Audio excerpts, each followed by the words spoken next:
নমস্কার।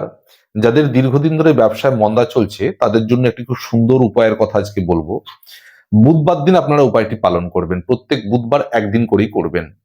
একটি নিখুঁত পান পাতা জোগাড় করে নেবেন।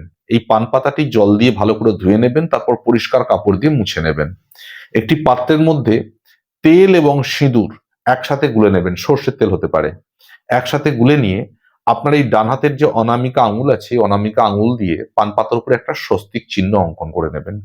এবার এই পান পাতার মধ্যে কয়েকটা দ্রব্য আপনাকে রাখতে হবে।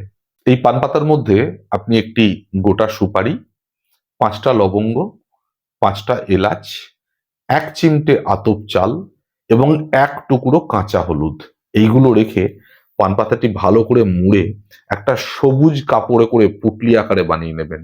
সবুজ কাপড় দিয়ে না মুড়ে নিলে পান পাতাটা খুলে যেতে পারে বা জিনিসগুলো ছড়িয়ে যেতে পারে। কাজেই আপনি সবুজ কাপড় দিয়ে এই যে পান পাতাটাকে আপনি মুড়েছেন সেটাকে পুটলি আকারে বানিয়ে নিয়ে আপনার গ্যাস ড্রয়ারে রেখে দিন। আপনি রেখে দেখুন, 4টে বুধবার করে দেখুন, ব্যবসায় অনেকটা উন্নতির যোগ তৈরি হবে। এবং যখনই এটা কন্টিনিউ করবেন, অন্তত 12টা বুধবার যখনই হয়ে যাবে না, তখন দেখবেন আপনার ব্যবসা অনেকটা উন্নতি করছে। অর্থাৎ যে ব্যবসা আপনার মনে হচ্ছিল বসে যাবে বা বন্ধ করে দিতে হতে পারে, সেই ব্যবসা বার করে দাঁড়িয়ে যাবে।